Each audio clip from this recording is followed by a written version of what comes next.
It looks really good. So the goal was to make sure that as we purchase these intervention tools, then our children, when they're in school, they actually have access to the device so they can take advantage of that tool. And we do have those numbers. I mean, the bulk of that increase is the technology right That's there. right. That's it. Good, good. And we can drill down. We've got all of that. It's Like I just said, how much we don't have to detail get do into we want. every device, Right. but Yeah. I think just as We the don't higher want level. to, there's too much grass to cut, so we Yeah. don't want to be in the weeds. We don't Yeah. want to be in the weeds like that, because I don't have that much time, but I'll say this. I think that the overall shift to a technology-based curriculum is very helpful. It's a very good strategy for the district as a whole.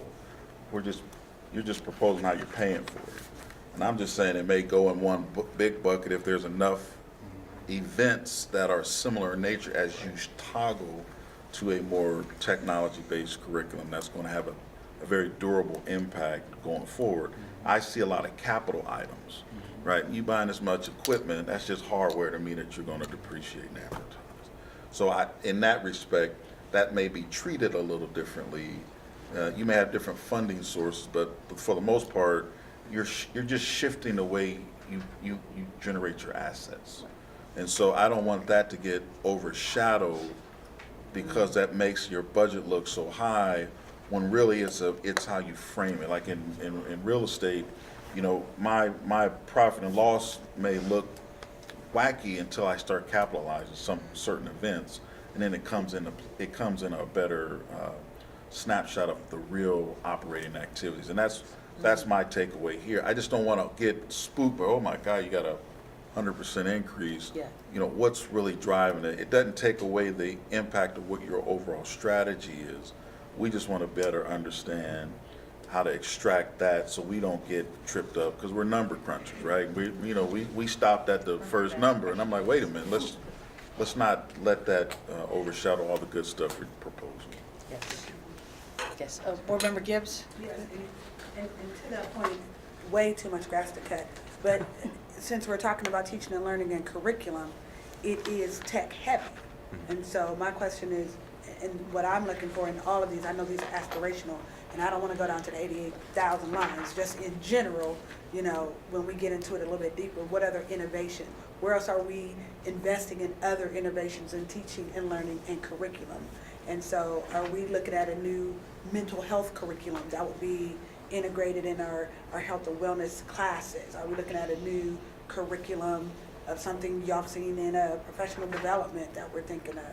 So when you bring it back, I understand the technology, but I would want to see where else we're actually investing in new things that are going to be taught in the other areas, because everything works until the iPad charger dies. So, you know, if you're not using a computer, what are the actual curricula, new designs, new ways of teaching are we looking at? So when we bring it back, I want to look at those. When we get to some of the budgets, and I'll use the example of the math budget, one of the proposals is funding for a social justice class that's taught through the math class.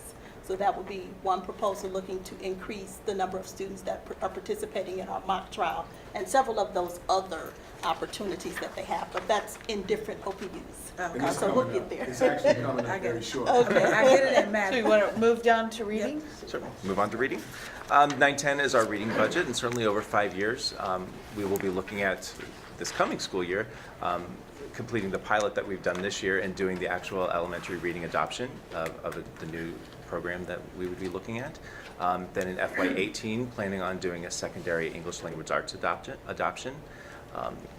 Looking at integrating computer-based interventions at all levels, not just at elementary, but looking at those interventions at all grade levels.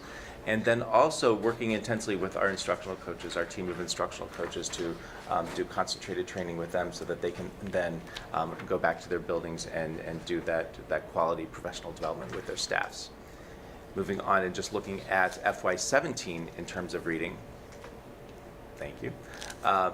So planning for next year in what we'd like to do with reading is looking at a primary intervention that is computer-based for our elementary students.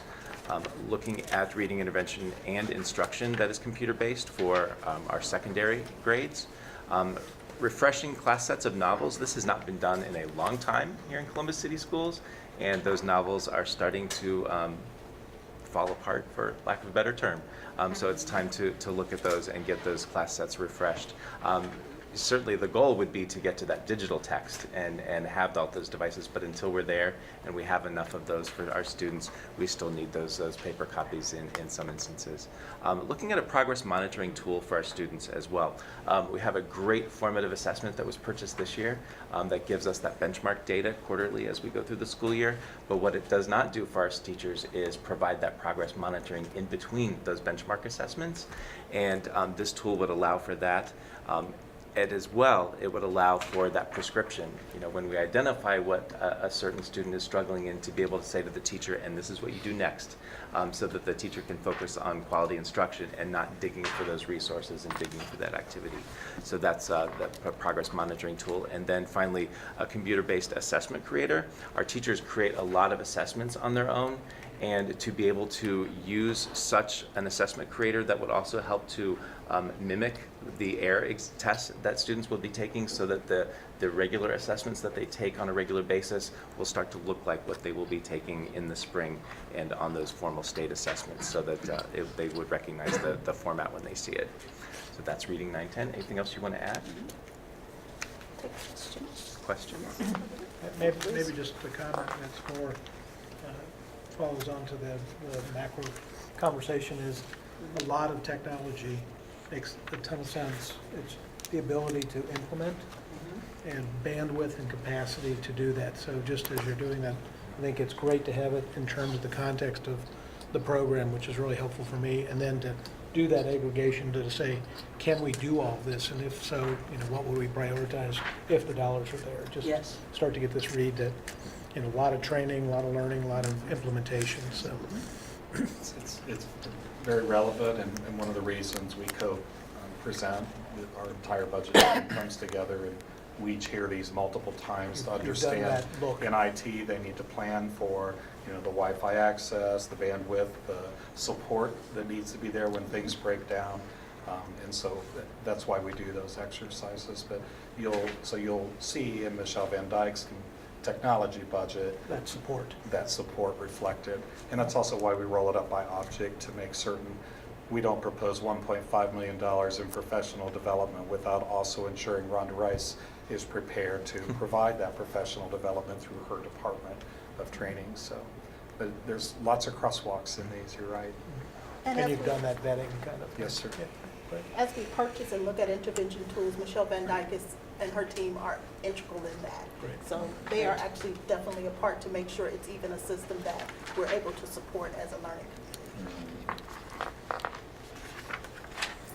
Let's read social studies. Yes. In the next 5 years with social studies, we'll be looking at a social studies text adoption in fiscal year 19. Looking at additional real-world experiences that our students can have related to social studies.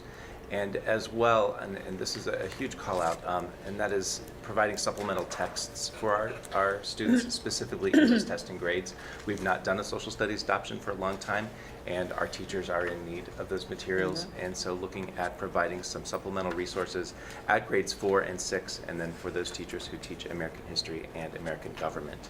So specifically this year, that's when we want to start the rolling out of those supplemental texts and making sure that those are in the hands of our teachers. We want to increase the participation in such programs as mock trial, youth and government. Those are those real life experiences where students can go and see how government works firsthand. I can remember my experience of being an elected board member in my hometown. It's on the school board, so that was, I always look back on that. And then finally, looking at some of those other experiences for other grades, such as making sure that we have that connection with the Ohio History Center and getting our students there to experience what they have to see, and as well other areas. Great. Social studies. Just a quick question. Oh, yes. Thank you, Um, Board Member Gibbs. As we live in this ever-changing state assessment world, how will this, because this one is fluid, history is made daily, unlike math theory, which kind of set. Will this allow you to adjust what you need to do when they finally come up with the final assessment? So how flexible is the strategy to respond to preparing students for the I don't know, is it gonna be an OGT or whatever those final end of course exams are? Is this flexible enough? So to do I'd say yes, because one of the things that we really try to work on is not just talking about teaching to the test, but teaching students to think critically and to problem solve. And when they have those skills, then they're able to perform well on state assessment. So my answer would be yes. Thank you. The nice thing about most of the new textbook adoptions is they have digital tools that refresh with more contemporary history. Good call. Contemporary history, I'm not sure that works, but. There'll be a new president by the time we adopt it. There you go. Might be two. Right. Anything else on And social just keep Okay. moving forward, David. We're going to step away from some of those upper level content areas and get into our youngest learners for a moment. This is 917, which is early childhood education. In the 5-year plan, we really want to focus on getting all of our pre-K sites with this national accreditation and working with our preschool buildings and the schools that have preschool units in them to make sure we have that national accreditation for our classrooms. Very specific professional development for our kindergarten teachers. Kindergarten has changed a lot in the last couple of years, and our teachers have done a great job trying to keep up with those changes, but now it's time to really focus some PD on them and of what their needs are. And as well, start equipping those pre-K classrooms as a 21st century classroom. There is great technology out there for our pre-K students, so they become accustomed to the technology before they even get to 3rd grade. And so we would really like to start getting those classrooms to look like they should, and with that technology embedded in them. For next year, kind of our goal for early childhood is to begin that national accreditation process with, I believe we're looking at 11 of our buildings would be target year 1. So we would start that with 11 schools. Start to standardize the technology, looking at what all of those pre-K classrooms currently have and how can we make sure there's at least a baseline to begin with, and then ramp it up as the years go on. And then we'd also like to entertain a kindergarten conference, a full class kindergarten professional development day where we provide multiple sessions that teachers can get that PD that they really need to accommodate the changes that we've experienced in kindergarten. And one big change with this budget from last year is that we didn't necessarily specifically budget for kindergarten. We looked at pre-K, but we look at pre-K and kindergarten as our early childhood program, and so making sure we start to build in those resources for kindergarten as well. And I guess I would just point out, I mean, I think, so I'd noticed this, and I think we are investing a lot in pre-K. But this is yet, I mean, compared to some of the other numbers, relatively low. We do get other grant money, correct? Yes. And so this is not reflected, that grant money is not reflected in Correct. these numbers. Correct. Just more of a FYI as we keep it in perspective. Absolutely. Math, 919.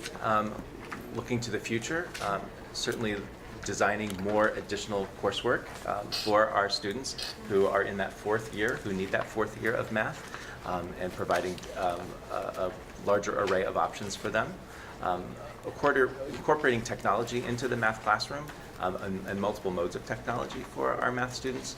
And then again, ongoing professional development, making sure that our teachers know how to employ that technology and employ those resources in their classroom. In the next year, this is when we would like to pilot this first of the new math offerings. This is a teaching mathematics through social justice course for our 4th year math students. Also making sure we have classroom sets of graphing calculators so that our students begin to understand that technology and can use that technology as they are getting into those higher level math courses. And then also beginning that embedded professional development to support our teachers as they are doing that instruction. These are the drivers for this increase from 80,000 to... Graphing calculators are built into that one. Could look to see what the other one was. That was a large increase. Let me see what the other big ones were. I think the graphing calculators was the largest. That's the technology piece. So on this math course, will every high school get to take the social justice math course? So we are looking to pilot that next year. So we'll be looking for volunteers to pilot the course. And we need to get training. So it's not a course that we just write and then the teachers will go to teach it. So we have to provide training. Our math Our high school math coordinator and our curriculum director is currently working on that. And so the goal is to teach social justice through math, as we stated. And so it helps with mathematical thinking so that kids become aware of those social injustices, not just in society, but in their own lives. And so, for instance, they may create a survey to look at and survey people in the community about some injustice. And the math component of that will be looking at ratios, percentages, statistical analysis, so on and so forth. But we do have to provide training to teachers for that, So this budget reflects supporting how many pilot sites? as many high schools, of the high schools. that we So want to if participate. all of them came in, this budget increase could support it? Oh, I'm sorry. Does the budget increase reflect supporting as many high schools who would like to participate with the social No, injustice? that, it shows 5 high schools, pilot, and then the plan is then for year 2 to evaluate how, if this goes this first year with those teachers, and then year 2 we will roll it out to all high schools. So this budget request reflects supporting 5 this year and being able to go up to how many the year after that? And to be able to offer it to all of the high schools then the following year. The remaining 15 in the Yes. next year? This is a 5-year budget? You're presenting? We did. So It's a, this is for next year, but we did include 5. I think up here he has reflected for next year. this is the just next year numbers. Right. But it is the vision that would go out 5 years. Got it. Thank you. Moving to science. All right, so our kind of 5-year vision for science, doing a science adoption in FY19. Again, more science-based digital technology and integrating that into the coursework and into the classroom experiences. Expanding the Spruce Run programs that we have that great facility, and certainly maintaining that facility, and then having specific programming that is coming out of that facility. And Spruce Run is, for everybody, I don't know that we've talked about that It's our before. camp. Camp Columbus. Do you want to talk just a few seconds So about Spruce Run? it is our camp up in Delaware County. I It is. believe, Delaware County. We have a greenhouse there, and then we sort of have it's like a modular, where teachers can go in and work with their students to design different art. We have a science coordinator who works with them on designing activities around the content standards. We take field trips up there. Actually, last year we took kindergartners up there for Read for the Record Day and designed scientific activities based on the kindergarten standards. And they implemented all of those activities while we were at Spruce Run. It was donated to the was. district It was. originally? It was. Got it. Cool. Also then, moving on to the other things, integrating science and literacy, especially at the elementary grades, making sure that science is taught through informational text and nonfiction at the elementary grades, and then providing those both hands-on and computer-based experiences for our science classrooms. Specifically next year, the supervisors and the directors are looking at a piece of technology called Probeware, which is a computer-based way of taking measurements and very specific measurements for the science classrooms. So this is bringing that technology that is so vital into that science classroom.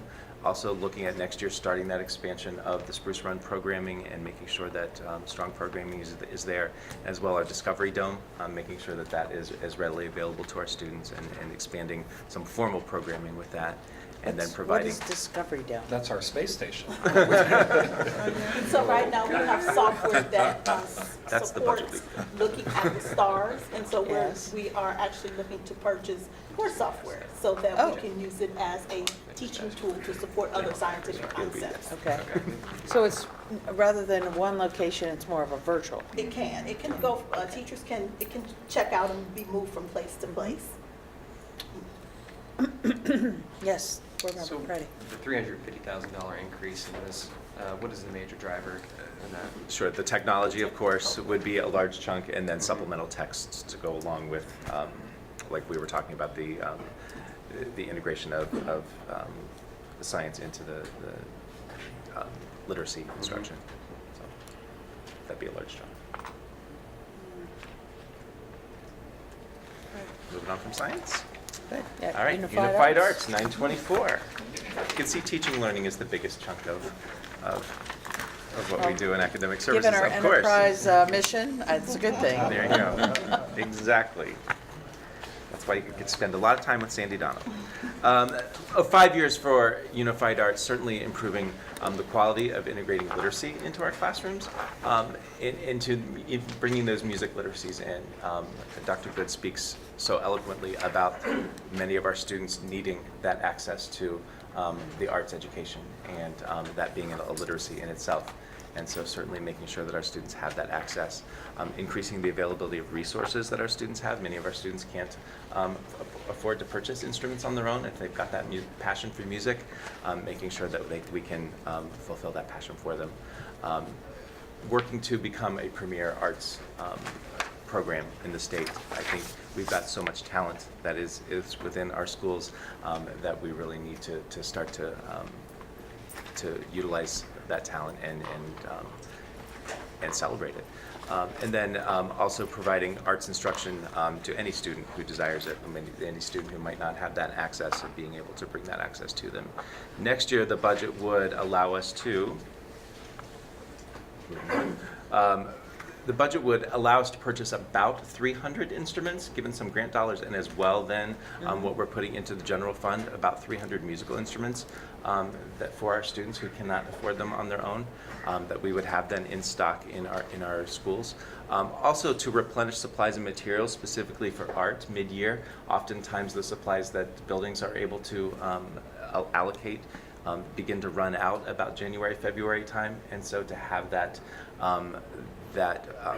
pool of dollars to be able to get into the buildings and replenish some of those materials, and again also providing those experiences for students to experience the arts outside of their school setting, and making sure that we have access and we can transport them to those events and they can actually see the arts in action and experience it. Yep. Board Member Cole? Thank you. Thank you for this focus. This is incredible for me personally. How much of this is reflected in terms of gifts that we've got? I know that we've got a baseline of about $50,000 per annum for the next 30 years, in fact. But how much more has been gifted to us that have allowed us to appropriate this amount towards students, for, music instruments for students, so on and so forth? I don't know the answer to the question. Generally, the grants they're not nearly the 1.5 we received from the Govies. And just to give you a point of reference on instrument costs, were we to go out and buy not a new, but a used contrabass, it would be $10,000. That's the going rate right now for that particular instrument. So when we hear $50,000 annually, it sounds like it might buy a lot of things, but in fact, depending on what we're trying to replenish or buy even used. We did have a very generous donation from a pawn shop that actually gave us instruments as well. But I'm so glad you're passionate about this area. If I had my way, I'd dump most of our budget into these particular literacies, because I do think the auditory, visual, and kinesthetic literacies are so very critical for our children to make meaning. And we know that particularly in economically disadvantaged homes, this is one of the initial ways children make meaning of stimuli. And we need to build on that. But you can't go to Fairwood and participate in a band class and you only have 2 instruments. You have to share it across a class of 29. And they have to share it. They each have their own mouthpiece. And sometimes take not. Yeah, they turns, do. But yeah, it's so we continue to actively look for donations, and people have been very, very generous, but it's really in the big scheme of things, it's a drop in the bucket. It's a welcome drop in the bucket, but we'll continue to seek more allocation. And the arts teams work very hard. If a student wants to take advantage of one of our unified arts courses, we don't want to turn them away because they don't have funds to rent an instrument or to pay for some materials. So we want to ensure that we're removing those financial barriers. No, I appreciate it. I just think, especially for the listening audience that are watching this meeting, I think it's important for them to understand that there's a certain portion of this allocation that was actually gifted to us. So that isn't reflected in this budget, but you're right, we still need to put that out there and say, this is in addition to the 1.5 or the 50,000 or whatever it's been, and we can do that. Sure. Board Member Preddy? just of the 466 or so thousand dollar increase, what's the biggest item? Is it the instruments, and what is it? Equipment and supplies. Yeah, equipment was, What was last year? What did you know? I don't have the equipment cost last year. I've got, what we've allocated is 155,000 for equipment. Last year was 10. So last year was 10. 10,000 So to it's a significant 150,000. increase, yeah. And then materials, supplies and materials probably, is that a big increase? Like It is. Yes, yeah, large increase. Yeah. Board Member Gibbs? Yes, and to that point, we're making a significant investment in art and music, but I don't see dance. And as dance becomes more competitive and you now have scholarship opportunities in dance, where would dance be? Is there, from a strategic standpoint, I don't see the investment. Can you just tell us So one why of the, these? so when it comes to dance, one of three things I'd like to point out. One, we looked at sound systems specifically for dance and music classrooms because many of them are equipped with sound systems. And oftentimes our music or dance teachers may be mobile in the building. So we wanted a system that is able to move with them. So there, some of that funding is allocated towards sound systems specifically for dance and music classrooms. Also, we were investing in wireless mic systems because many of our systems in our schools don't work. And so we needed to provide that as well. And then iPads or tablets to download music, and that's from the teacher standpoint. So then they're able to create those 21st century experiences in dance class for our students as well. Okay. To that point about innovations, though, especially in the arts, are we investing anything? So art is no longer, just sculpting and some other things. So are we investing in technological advances for the student to use, to do 3D art or to do graphic design or anime and wherever art is going very techno? So would that be reflected here or in?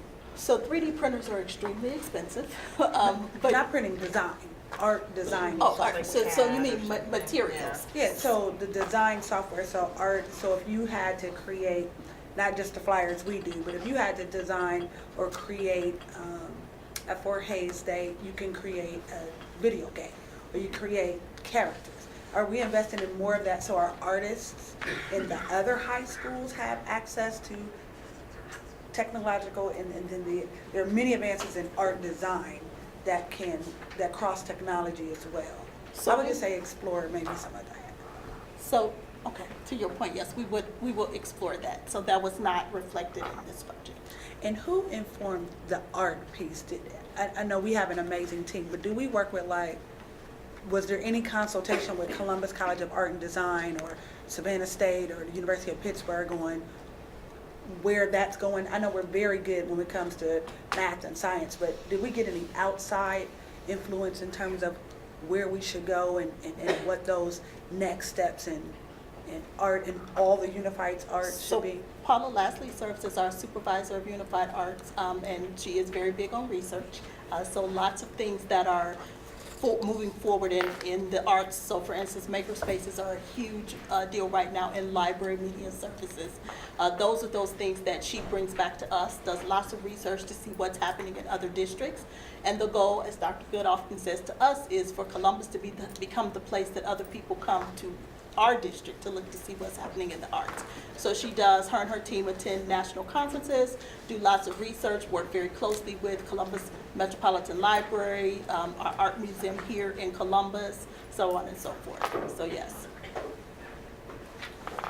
Okay. Moving on to library Yes. media services, this is number 927. And over the next 5 years, Oh, Scott, do you want to advance the slide? Thank you. Over the next 5 years, certainly developing the students' understanding of both print and digital texts, redesigning our library spaces to be more 21st century learning experiences, having that instructional technology embedded into those spaces, and having other resources that students can access. And then refreshing our library collections. It's been a long time. I think, what was the? 2002. Yeah, it's been since 2002 since we refreshed any of our libraries.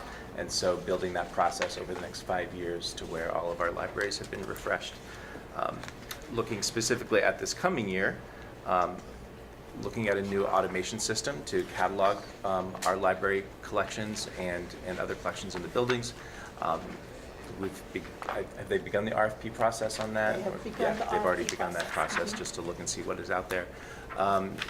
Beginning to refresh the libraries, again, spreading those out over 5 years, not doing all of them in 1 year. That would certainly not be cost effective to do that, but looking at doing those over 5. And then increasing the flexibility and use of those spaces. Again, trying to get our libraries to look more like what the public libraries will look like, and having them be more flexible learning spaces and not just where you go to check out books. Questions on libraries? So, thank you, I really appreciate us moving in this direction. Of the $775,000 increase, what's the biggest item and how much is that? So we're looking to begin the refresh process for libraries. Again, we haven't had a book buy since 2002, so next year our focus is 22 schools. Okay. And we're looking to allocate about $20,000 per school for books there. That's probably one of the biggest. And then also looking to upgrade our systems, how we check out books, our The automation barcodes, system. the automation system. How much is that? Well, we're RFPing it, Okay, so you're still so kind of- we don't have a final answer on that Okay. just yet. So just to clarify, are you doing 22 schools a year for the next 5 years, or we're only going to do 22 schools? So we're doing 22 schools next year, and then we have a 5-year rollout plan. May not work out exactly to 22 schools over the next 5 years, but we have schools that we're adding each year to try to enhance the book offerings in their library. So we're starting with 22. And just a quick question to that. We're buying new books, we're going to redevelop the space, and we're investing in reading. Correct. Are we doing anything to, on another level, and I'm sure it's in here somewhere in extracurriculars, encourage or inspire people to read? I don't care if it's digital or if it is a book, but we're about to buy a whole bunch of books. But are there any new supplemental programs or services, book clubs, or any type of program we're going to do to say, hey, we got this great new material, let's read? And so that would definitely For be leisure. the work of, we're also looking at how do we reimagine? When we say libraries, we're talking about space, but also our programming in libraries. What does that look like? And so that would be some of the work of the librarians and also the school. We want the school community to make decisions about how do we do this as a collective community involving our parents, our staff, and our students. So does this Don't we budget? also collaborate with the Metropolitan We Library too? absolutely do. Well, yeah, I'm just asking in terms of, I've seen us invest in some initiatives, but they come with some outreach components to it. So I'm just wondering, in library services, is this one, because this is a significant increase, and I understand it's barcode and some other stuff, but you've asked for some things to happen in other places, like Countdown to Kindergarten, you asked for a conference. Right. You know, in some other places, you have an outreach component. So I'm asking, in the significant investment that we're making in reading and libraries, which we should, are we also doing the other thing to create the demand to be a reader for life? And we have amazing partnerships, but just wondering if we're budgeting Yes. any, So, yeah, it's a great question. It kind of goes to what Vice President Cole's point was earlier, talking about the complexity, remembering that these are all non-personnel costs. So Okay. when we talk about the supplementals or stipends we can offer, the additional staff that lead those reading clubs, that appears in the personnel budget, which we won't hear in this particular section. I do have a question, Sandy, about so the use of library space, how much of that expense is actual changing the physical space? It would be more of a, maybe might be a capital expenditure, or we could think about it as capital versus A large, Non-capital. yeah, there's a large chunk, 568,000 has been allocated for furniture and equipment. So making that Okay. flexible use. Okay. We do want to call out, there is an error on the slide, so not to put anyone into too much of a panic, but it's not 1,125,000, it's 2,125,000. Just a small error on that slide. $1 million error? Apologize for the error there. what? I'll take the credit for that one. So wait, say again? It's a 2,125,000, not 1,125,000. Oh, well, you were to get the 1 million, now 2 million. I know, you know. So My apologies for that Holy one. cow. And that's why, like, again, having some of those top line, you know, but this is one, I think, one place where we flag the capital dollars as part of this. And I think it's, you know, and this is one that's important to have an additional context to that. Understanding our collections haven't been refreshed for 15 years. That's a decade and a half. There's a lot of more culturally relevant literature our children don't have access to that they deserve. This does provide 3D printers in some settings. This provides keyboarding software. Almost all of our assessments have now moved to online. And if you don't know how to manipulate the digits on a keyboard in an efficient manner, it automatically impacts how successful you can be. So, and then along with what you said about refreshing collections, to upgrade that cataloging system so we know where those books are and can bring them back or help children find them is important. And it also helps us know where we need to refresh, helps us understand what are the popular titles so we know when we have to order more Harry Potters and so on. But I also, one of the things you don't see in the detail that I love, that really you brought up, Ms. Gibbs, and Sandy, you answered beautifully, is Paula Lasley does such incredible research. She's got it right down to the types of books we ought to be buying. 8 Caldecott winners, 8 Newbery winners, 8 Coretta Scott King winners, 20 at this site because of the demand, and so on. So it's a very, very thoughtful presentation. In fact, that level of detail exists behind almost every budget that you're hearing about. So that's why when you're saying you want to hear a little bit more, I'm thinking, how much? I get excited and panicked all at the same time. No panic. I really appreciate, you know, how thorough you are. My only questions are, yeah, I agree. I do agree completely. We're moving in the right direction. It's just that when we're looking at the 16 and the next move, the 17, and we're seeing big jumps, and I see highlights. Yeah, they're great, but I also want to know, you know, what those highlights are in a monetary amount, so I can, you know, say this costs $400,000, this costs $700,000, that's $1.1 million. That makes up the increase of this. Because I'll be asking the same question every slide. That, you know, like, what's your biggest highlight? That's my only thing that I feel like is needed. I think we're getting, as we go through this, I feel like I'm getting a better sense of kind of where that sweet spot is that answers the general types of questions that are being asked. Right. Thank you. And David, move to textbooks? Sure. Since we're question. Okay, All right. sorry. That's looking at textbooks then. This is OPU 928. Certainly building out a 5-year plan for how we will do our textbook adoptions. And I've listed that 5-year plan there on that slide for you to see. And this is what the curriculum team has come up with. Providing online resources or aligned resources for some of our specialty schools, making sure that the resources we put into those buildings are aligned to what the goals of those buildings are and what those buildings are hoping to accomplish for their students. And then also looking at a strategic plan for providing both blended and digital learning resources into our buildings. Specifically for next year, and before you panic about that dollar amount, let's also remember we did a math adoption this year, which was, how much was that? 4.7 million in that. And those funds came from other resources, so that's not built from, was that capital that was used for? What was that? It was proposed in the Okay. FY16, but because of a timing issue, we needed to order those in May, so we actually pulled them from 16 and funded it in 15. Okay. So in terms of what we would be requesting and spending, those dollars would be similar from one year to another. But next year would be that elementary reading adoption that we've been piloting this year. That was last year's adoption. This is being paid for now.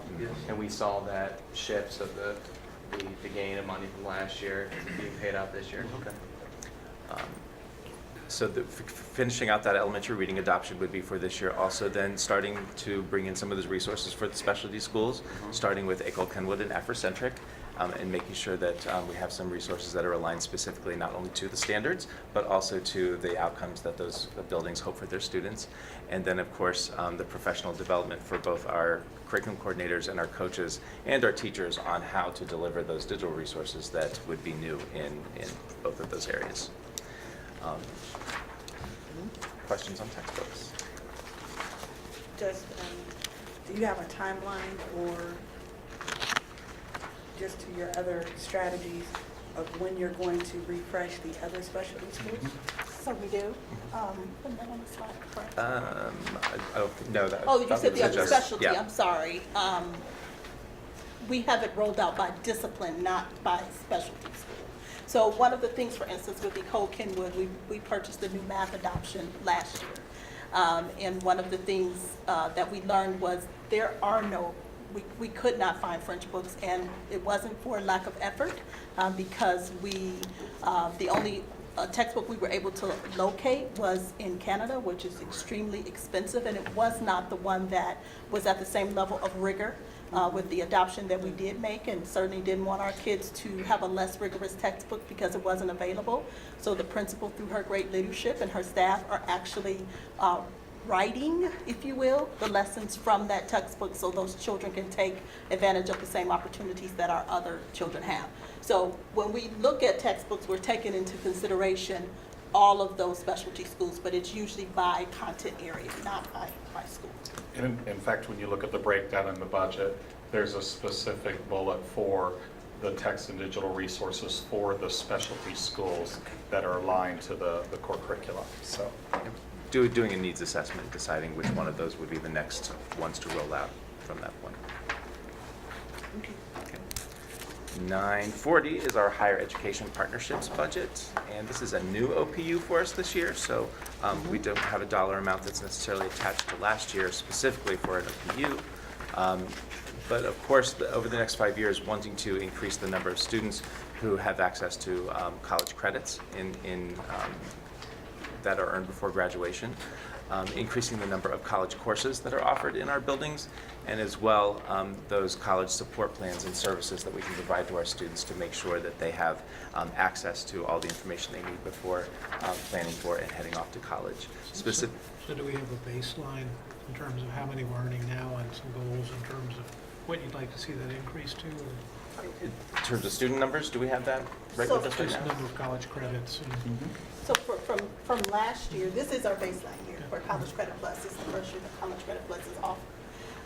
And from last year, for first semester, we saw about a 52% increase in the number of students who were taking advantage of College Credit Plus courses.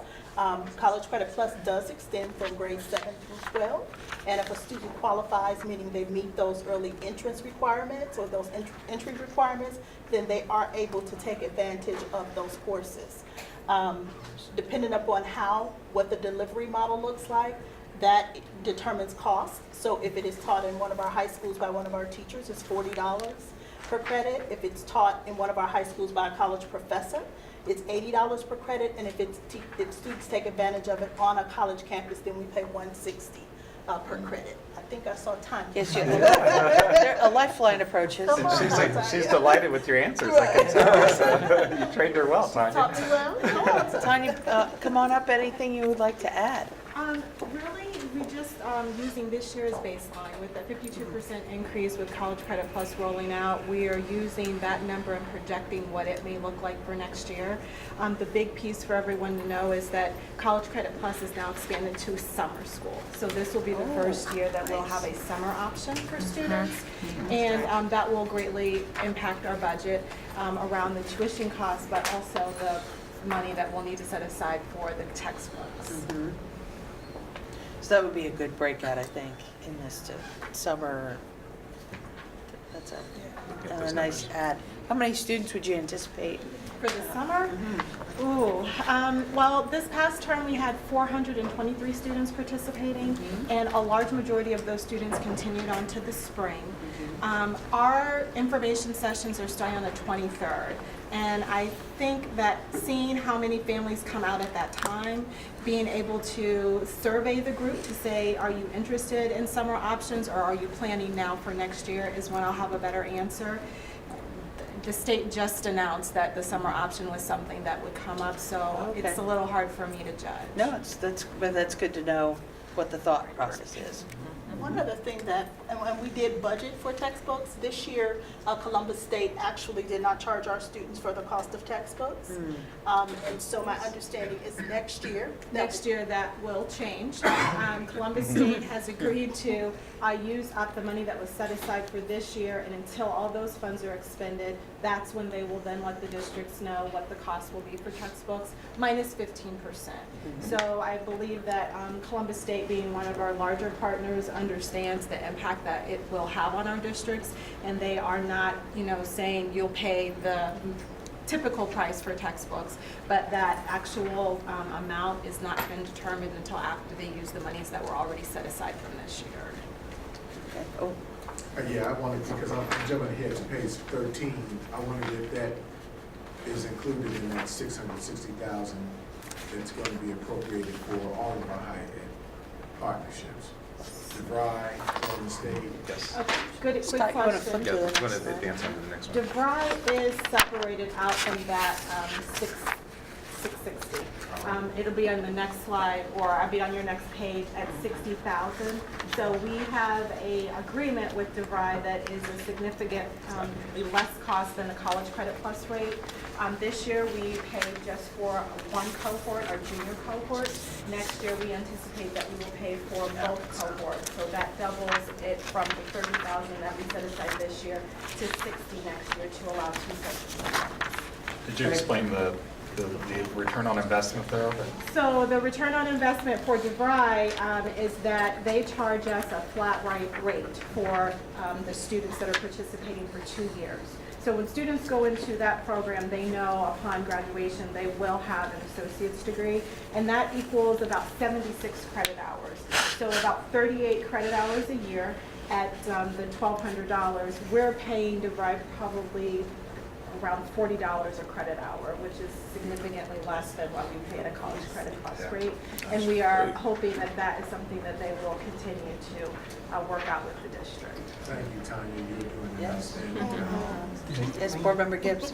Yes, and to that point, you asked the same question. What are we investing, or how will this budget support informing more parents about the option and making sure we're training our guidance counselors and our building staff to push the option?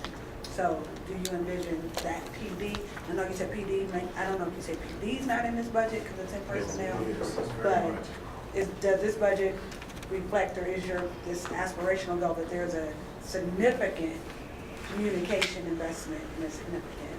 So that's a layered question.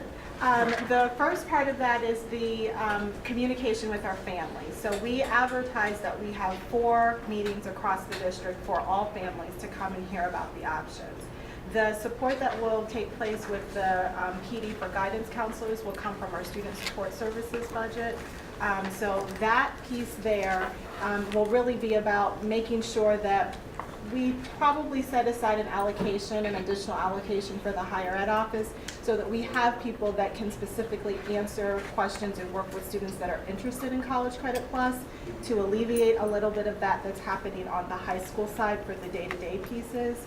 I would say, in my opinion, what we've learned about students being successful in these programs is when they have a program liaison that's connected to them, someone that can say, hey, what's happening on this campus, or how are the classes going? To layer that on top of a guidance counselor who already has a large load could be a bit much. So what we're hoping for is that we would have an allocation or 2 of a person that would be able to do that and provide that support for students. Okay. Thank you. It's a good point, and again, back to when we look at that personnel budget, I think I've said it many times, so it's not a surprise. The highest needs, based upon input from both our internal and external stakeholders, are having those licensed school nurses in every building, social workers and counselors, and to Tanya's point, those counselors are the ones that are really helpful in supporting our students making high-quality decisions about their futures. Absolutely. And is there money in this strategy to recruit from traditionally unrepresented areas? So how are we going to find those students who may not be there? So There's not money set aside for a recruitment effort around College Credit Plus. What we saw last year is just the announcing of it is where we got a large amount of our interest. We have talked about setting up sessions in the buildings where we could go out and talk with students and say, hey, this is a pathway that's available to you. You know, kind of work with your guidance counselor about that. But to answer your question for recruitment dollars, we do not have that set aside. Okay. Thank you. And to Mr. Peretti's anticipated question, the highest ticket item would be that tuition cost, which is $475,000 of that. Okay. So it's a large piece of that. The last OPU in teaching and learning, Sandy's getting ready to breathe a sigh of relief, is 974, which is our world language budget. In world languages, of course, looking at trying to define those specific pathways, not just for those students who traditionally enroll in Spanish 1 and Spanish 2, but looking at those concrete pathways for our heritage speakers, our immersion students, and then of course those traditional students of foreign languages, with also building in the technology that can support foreign language instruction. Implementing what's called the Seal of Biliteracy, and this is a graduation recognition for students who have become bilingual as they have worked through their years, and it's a recognition that they can earn. Ohio does not have the formal Seal of Biliteracy at this time. It's a national program, but school districts can get ahead of the state adoption, and that's something we're interested in exploring. So there are some states that have adopted? Yes. There are 13 states that 13. currently have Seal of Biliteracy. So we're going to get ahead of that and see what that might look like for our students. And then finally also looking at an expansion of some languages, especially critical languages like Arabic, and then exposing our elementary students to language instruction as well. So specifically into this coming school year, increasing technology, of course, with those online resources that support foreign language instruction, getting clear, definitive pathways for different students, both traditional, native, and heritage speakers, as well as the immersion students, and what those pathways will look like, so we can start to build those programs. And then the department wants to, again, start looking at what that Seal of Biliteracy would look like for our district. Yes, Program Corps. I understand that we have college, I understand we have CCP, I understand that we're seeming like we're doing a lot of curriculum front-loading, if you will, whether it's early ed, whether it's the biliteracy piece. Why not invest some more resources in the IAB piece, the International Baccalaureate program? Why did we not look at making some cost expenditures there that benefit our students in the long run and throughout their journey through, high school? Why did we not look at that as an opportunity or viable? I think actually that's a great topic for the facilities master plan, because that would be looking at IB programs, and expanding IB programs are very, it stretches over multiple years. In order to develop a program, you have to have the school in place, you have to have the staff in place, and then they begin at least a 2-year training process. And so being able to have the facilities master plan team begin to look at where that interest might be across our community, and then we would begin to plan out where that might fall. Because it's quite a process. It is interesting. It's one of the few where function follows form instead of form following function. They look at the physical capacities International Baccalaureate program does. And unlike Asia Society, which we have at the Columbus North International, where indeed you can earn that credential, that rating, whether or not your facility accommodates it, and then you can tack on the end. It's a laborious and expansive process, but certainly one we can explore. But I would agree, I think through the facility master plan is a good place to do that. You have to have the place first. Yep. Yeah, Board Member Gibbs? Yeah, Mr. Baker, I want to understand better what you mean by these investments. I get technology and I get Seal of Biliteracy, but for example, we have school buildings that only offer Spanish. Are you saying we'll have school buildings that can now offer Spanish and French? Are we investing at the building level of more course offerings? I would ask Sandy what she's aware from foreign language. I actually believe what Katie oversees, and she's a principal, so she wasn't able to join us. She oversees world languages, but she's looking for a pathway, so when they leave the French immersion school, and that's been their focus, they have a place to go to continue taking those French courses, such as international high school. Am I answering your question? So, well, you asked a question about one particular school. I'm asking about where are we investing foreign language for the rest of our students that are not in R3, other than Spanish immersion, French immersion, and international high school. Are we making investments in the foreign language offerings at the other buildings? Unlike any other time, Columbus is very diverse, and you're not going to meet somebody that speaks French when you're in high school. You're going to meet them at the grocery store in kindergarten, and probably before then. And so the need for our students to be able to understand world languages and the people around them in their classrooms, I think starts a little earlier. I feel like as I'm looking at the amount of money we're investing, we're not investing a lot in world language, and that is the part of Columbus that is growing the most, whether it's French or Spanish or, students from Nepal. You're not gonna hear me say this very often, but I don't think we're investing enough. This is the area I'd like to look at and say, are we adding more money? Because one, in the other building levels, they don't have those offerings, but you're gonna run into somebody from Ghana or from Somalia or from some other language, other countries and cultures, and you'll need to at least be able to talk to them. And I would like to see maybe a bit more investment at the other building levels outside of specialty, because there's more buildings that are not French or Spanish than there are just R2, so. I think it's a great programmatic question, and certainly as we're looking at I'm thinking middle school first of all, and making sure that our middle schoolers all have access to the same level of programming. And so what would that look like, and including foreign language in that conversation, to make sure that as our middle schools then students matriculate onto high school, they have that same access and equal access to those things. So I think that's a great programmatic question to have as a larger group. And the other area that we would have to look at is to, again, ensure that we have teachers that are certified to teach those areas. So working with our higher ed partners, if that is a course that we'd like to expand down to the middle schools. Or even in high schools to provide additional offerings, the time will be now. Okay, thanks. Okay. So, yeah, I get it. So just to piggyback on that, this, and I would agree, I would love to see additional investment here, but I think we need to be very, very intentional in how we move forward, because the whole world of world language instruction is changing now. In fact, where we look at the most successful new American populations in urban settings in particular, they're having success because they're taught in their native language. They're not taught in an English as a second language setting like we do.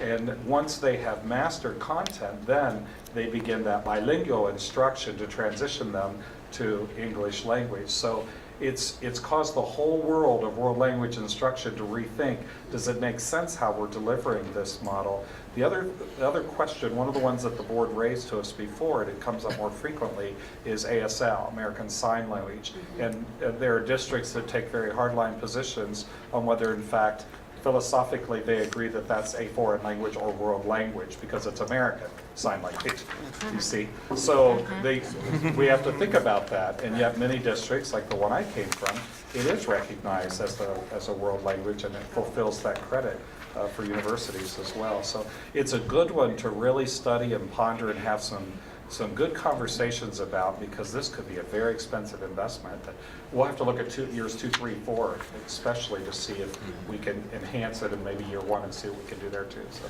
Yeah. Thanks for the input. Yeah, and to that point, I wasn't speaking about ESL students. I'm speaking about English-speaking students needing to be more bilingual.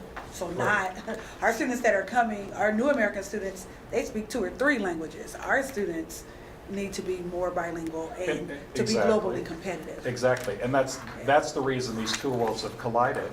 So you have a French-speaking teacher come in to teach English-speaking students. You have opportunities to take French-speaking students and have them in that same classroom with English-speaking students taught by a French-speaking teacher, if you follow what I'm saying. But it's because it's caused, and that's what I'm saying, it's caused the whole world of world languages to say, whoa, maybe we've got this all wrong. There may be some integration opportunities instead of segregation, which is how most districts still do it, and the way we do as well with our new Americans. You come over here, you have to learn English from an English-speaking teacher, and regardless of your Nepali native language. So it's fascinating. I think there's great possibilities, and you're right, because we have 116 countries and 109 languages spoken here. There might be some economies of scale in teaching with non-native English-speaking teachers. So it's very complex. It's another one of those, Board Member Cole's points, probably worth having more conversation and sketching it out. I'm sorry. So can I just make a request, because I've got all these great folks back here, and we've had great dialogue. I want to see how we can add value from a macro level, because I know we're going to hit this again. Yeah. My own That's what I was thinking My about own myself. thought is, I agree that there's a lot of things we can do with world languages, but we talking $30,000. I might write a check for that. So I want to get to, how do we add value based on what you're asking for? Okay, and what you're asking for, can I put it in a bucket to revisit later? Because there may be savings if you have a lot of stuff that's being capitalized. Well, one of the things you may want to look at, well, maybe you should look at leasing some of this stuff because of the useful life and how you need to stay if you're talking to a technology-based strategy. Yes. So it would be helpful just so we can get through understanding each of these presentations, just the highlights of what they're asking for kind of in a macro sense and what they think can come of it. And then maybe we can come back and give some thought as to how that helps. Because some of this stuff, it's beautiful, but I ain't worrying about that. That's why y'all hired, right? Yeah. Our goal is to help understand that the purse string makes sense for what your overall budget goals are as a district. And I just want to I was move it thinking along. the same thing, and I was also thinking, some of this is board dialogue that we should have at the board meeting or in board retreat versus with finance committee. And that's why I think like the lack Not that of. it's not good. No, the I lack of- appreciate it, well, because I thought I y'all think about we to had start more speaking, numbers. a We little have foreign language. more numbers, but I think we also have to, and I will, what I would say, thank you, and I appreciate, so we've done this once, so I appreciate everyone's patience. And we're all learning, so, but what I would suggest maybe in this, and I also appreciate the patience of everyone out in the audience who Right. waited, and we still have 25 pages to go. Because one thing I'm thinking is how maybe I could work with board leadership, we could structure a separate board dialogue so that we can have these very important discussions at board level, but likewise, we can have a little more of the financial detail to ask those type of questions, lease, buy, capital, donation, other sources, that kind of thing, which is why we have some great outside experts here as well. Because we're just trying to do it all at one time, which is not a bad thing. And it's an outstanding presentation. Yeah. So thank you, and I know that's all packed in here, and so I don't want to let our technical concern get in the way of, I know that, and also the other thing is with the board discussion, I think seeing both FY17 and the 5-year vision, and discussing that's a policy issue that I think is important. We do have that. Yes. Thank you Alderman so Cole. much for that, because both of you, because I was kind of skipping the reading pages ahead here. And by the time we get to page 22, because I know we're not going to totally get through academic services here, when we're looking at a value add, that's about $13 million that we're looking at in terms of value add proposition, just in academic services alone. Is that correct? And it looks like the areas of core focus here are really around school leadership development, teaching and learning, and career and technical education. So there's some areas of core focus here that are, as you asked earlier, Mr. Robinson, district priority from an academic services perspective, it's focused on those core areas, yes? It is. All right. So again, the total value add we're looking at here is about a little over $13 million a month, with a specific focus on career and tech, biggest weight of focus on teaching and learning, and a great deal of that is rolled up, professional development is rolled up into that. As I look forward, I had the opportunity to see there's considerable resources appropriated for that. But then we're looking at school leadership and development. If you can give us just me asking, what do you think the overall impact is going to be in these categories where we've made significant investment requests? What do you think the overall impact is going to be? And that also helps me put this into stronger context and also. And you're asking that right now rhetorically, right? No, I'm not necessarily, if they could, we've synthesized it down to 3 or 4 different core investments that they're making. And if there's a way to just generally state that, well, based on the goals we have now and what we're in dialogue at this point having, this is where we see the impact overall happening in these areas. We're gonna strengthen 8,500, teachers. We're gonna make them stronger in so-and-so areas and categories. If there was just a way to synthesize that generally, what would that be? So there, go ahead. Yeah, I was going to say, let's talk teaching and learning for a second. I think what we've heard a lot in Sandy's work with teaching and learning is changing instruction to make instruction look like what the world that kids are going to be walking out in when they graduate from Columbus City schools. And so providing the access to that technology, providing our teachers the professional development they need in order to deliver instruction in a different way so that students can absorb it through the use of that technology and then investing in that technology. I think that's huge chunks of what we would be investing in with teaching and learning.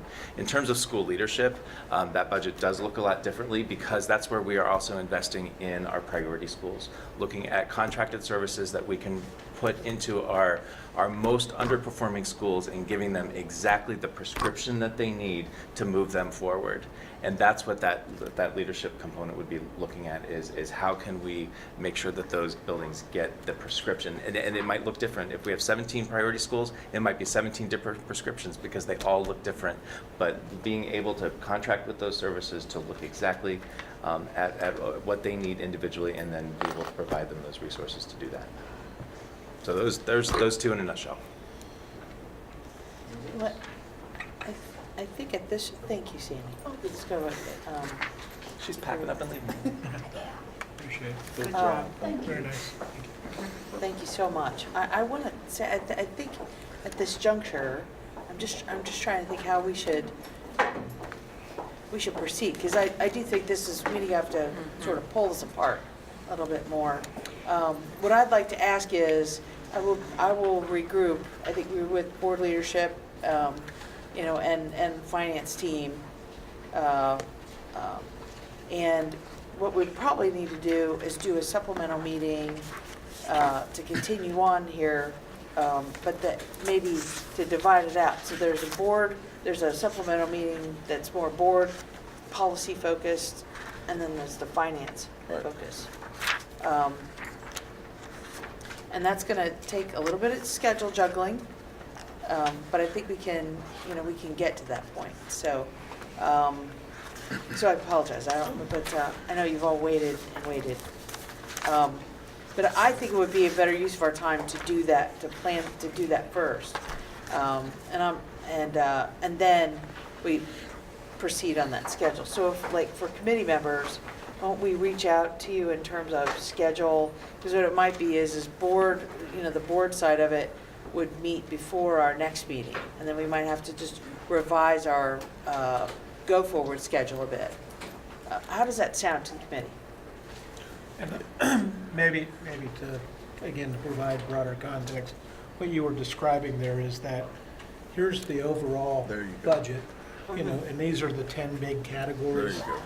Of that 10 big categories, we're investing, $35 million more most of it's in academic services. Of those academic services, these are the 5 areas. Right. Of those 5 areas, this is Right. the outcomes that we would potentially like to see. And I think Right. that's where, Right. because we're not astute in all the, all the issues that you've been describing, which are it's been insightful to listen to them. Yep, But that's really at that kind of prioritization, where's the focus, where's the 80, where's the 20? that's right. And then some of those capitalized, X amount of it is in IT. Right. This is very aspirational. Do you have the capacity from a management perspective to do all of this? That's right. Those are the kinds of things that, Right. we can help maybe frame. Right. That would then also help the community understand these are the big target areas and where the kind of return is, because I think we're acting as that proxy. That's right. Right, Does that- right. does that And, help? and that investment and that innovation and that new strategy ultimately will lead you to having more efficiency. And so as you plan forward, your budget should get better if you're putting all this capital outlay and you're putting all this, curriculum and you're toggling to this digital-based platform. Your cost to operate should get better. And so that, as you cast out the last 4 years, should give a better snapshot of, we're not getting shocked that, you put $4 or $5 million out for textbooks and all these Chromebooks. The next year it should get better because you don't have to do it again. And that helps us understand just from an aggregate standpoint what your cost to operate Kind of year looks like. 1 investment versus That's year right. 3 That's and that's how I 5. think we can add value. And then more importantly, how you just summarized, that was great. If everybody else did that, we'd be in and out of here. So you hit the points, we understood it, we got questions, we can ask them, and call it a day, put a bow on it. That would be very helpful. I think that's very important because I think what we're doing here is very important going through this. But it quickly did easily become one of those discussions of in-depth policy and board conversations that we have. So, just moving forward in this committee process with the Finance Committee, that we sort of focus in on that while allowing the board its time as well. Absolutely. And Board Member Gibbs? Chair Hudson, I think the addition of a board briefing, because prior to this was the first blush we would have seen it, prior to maybe March or so. And so I think the addition of putting that in there between meetings will provide input and dialogue with the administration as well. And you can provide those insightful answers to us so that what you are looking at may reflect some changes, maybe not, but the input from the board, and we can begin that prioritization, at least discussion, if not the final, because this is a long process. That's right. Remembering it from last year, that we can move 2 trains down the track at the same right. time. And so Yeah. we would really appreciate a board session of this level. So that's where I think, again, we'll work with the finance team and board leadership and see if we can quickly come up with that and not try to reinvent the wheel. We'll add a little bit to it. So, yeah, Michael. If I may state, first and foremost, thank you. Thank you. This is extraordinarily helpful for me. Context helps me identify content, history, current situation, future. This is what this is, right? Content are goals, strategies, and tactics. Goals, strategies, and tactics. This is gonna help me with that. So I don't wanna throw babies out with bathwater here. Is the overall presentation necessary? No. But this document is very helpful because now I can walk through it and still be able to ask the board technical questions that, contrary to common credence, we are up on. We are aware of some of the technical aspects of you all's work and know how to ask about it. So this is incredibly helpful for me, but I do think that we can streamline and be more efficient by coming to the table with the idea of what we just talked about now. But I don't want to throw this out. This was very, very helpful. And likewise, the presentations, I mean, at least for me, I think so. Yep. But I think for finance, I think it's board side versus finance side, that we need to just make best use of the finance side time. And and advice, so. And yes, what we're here to offer, Yeah. because,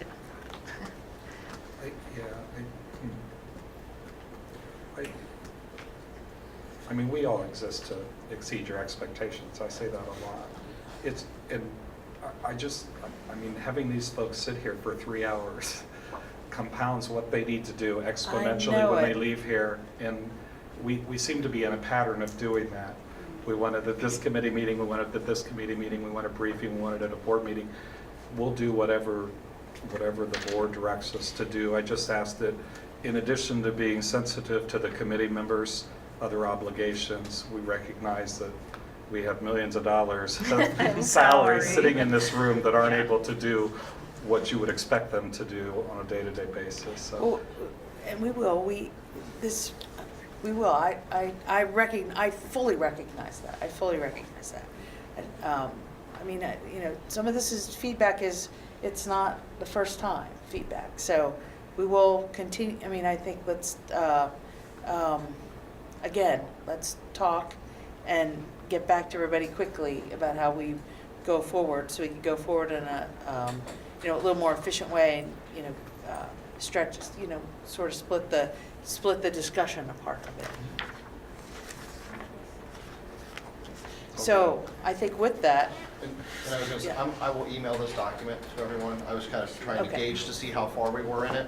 And I realized that when somebody made the comment that we had only 20 pages to go, I'm not sure where the remaining pages are when they were copied, because it's 54 pages, not 38 pages, so they're obviously sitting on Okay, a well, copier somewhere in the all building. right. And it was $2 million, not $1 million. So Well, yeah. so I will email this that's to you a so you'll 10-hour have the full meeting, not a document. 3-hour. Okay. So I'm gonna, I think at this point, I know, Tim's gotta go, and, so I would suggest, let's, thank you. Thank you, thank you. We'll get back to everybody, we'll get back, you know, of course, through the superintendent. But, let's adjourn for today, and we'll regroup quickly and then go from that point, okay? So, do I have a motion to adjourn? So moved. And a second? Okay, thank you. Are you going to dance?